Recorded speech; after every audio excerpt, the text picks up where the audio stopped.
गोटे गाँव रे गोटे सुंदर गछटे थिला।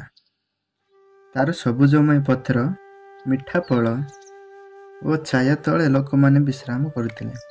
किंतु से गछटीर सबुठारु अधिक प्रिय थिला एक छोट पिलाटी।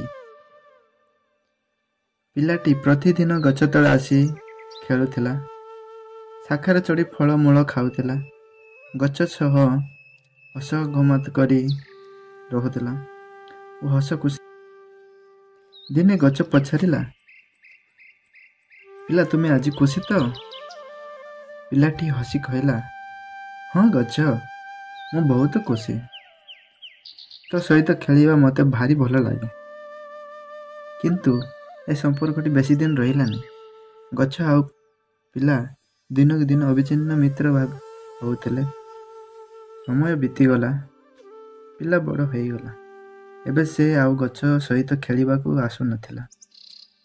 गछटी अपेक्षा करुथिला, मो पिला केतेबेले आसीबो मो सह खेलिबो। गोटे दिन से पिलाटी आसिला। गछटी खुशी होई कहला, पिला आस आस, आज मो सहित खेलिबोटी।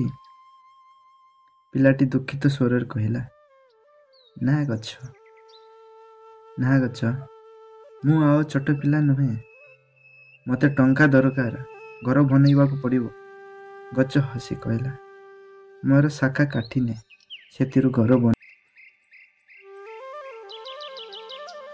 बहु वर्ष परे पिला पुणी फेरिला।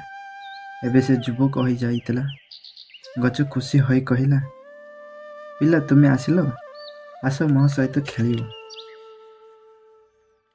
पिला कहला, मते वाणिज्य करिबा पड़िबो, सेतिपय मते गोटे नौका दरकार। गछ भाबिला, आउ मु कौन देई पारिबी। किछि समय भाबिला परे कहला, मो तंड काटिने, सेतिरु नौकाटी बनइने। पिलाटी सतकु सत तंड काटिला ओ नौका बनई चलीगला। गछ मात्र गड़ी को रहीगला। किंतु से खुशी थिला, कारण तार पिलाटी खुशी रे थिला। बहु वर्ष परे से पिला बुढ़ा होई पुणी फेरिला। एबे से अत्यंत थकी जाइतिला।